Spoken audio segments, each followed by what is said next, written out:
Eu volto a perguntar para vocês se vocês sabem qual é a data importantíssima marcada hoje no nosso calendário. É uma data muito importante. Eu também não sabia. Não, Alfredão, você sabe tudo. Sabe nada. A gente procura se informar, mas é uma data importante. E eu vou ler o início de um texto escrito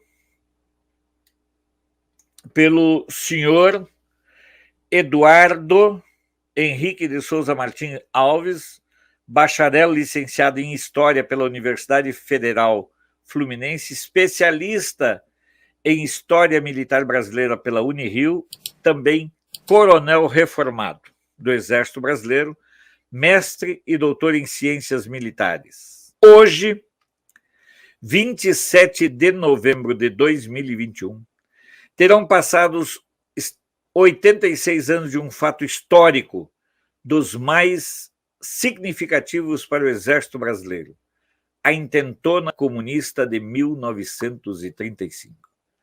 Procurando uma referência desse acontecimento no site oficial do Exército Brasileiro, não encontramos qualquer alusão sobre o fato, nem mesmo uma citação cronológica. Não há explicação plausível e razoável para aqueles que deveriam preservar nossa história estejam agora sendo negligentes.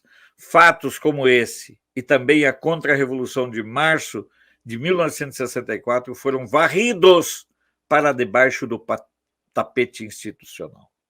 Desde o início dos governos de ideologia comunista no Brasil, particularmente na primeira década deste século, a subserviência covarde aos extremistas de esquerda tem demonstrado um posicionamento inequivocamente medroso, vil e perverso para com as novas gerações, que precisam de exemplos morais e patrióticos que exaltem os feitos das Forças Armadas.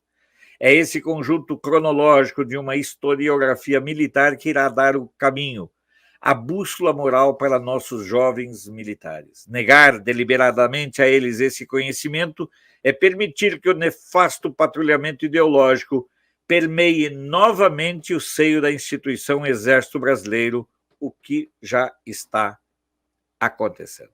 E aí o artigo retrata, fala exatamente da intentona comunista, que foi uma tentativa de sublevar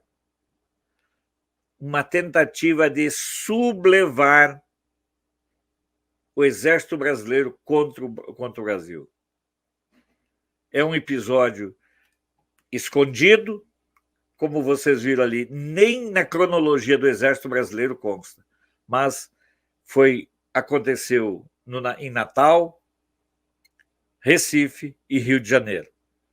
Era uma tentativa de transformar o Exército no comando de uma revolução vermelha no Brasil. E houve muitos mortos.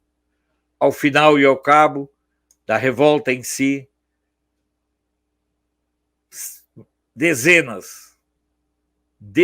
centenas de pessoas morreram.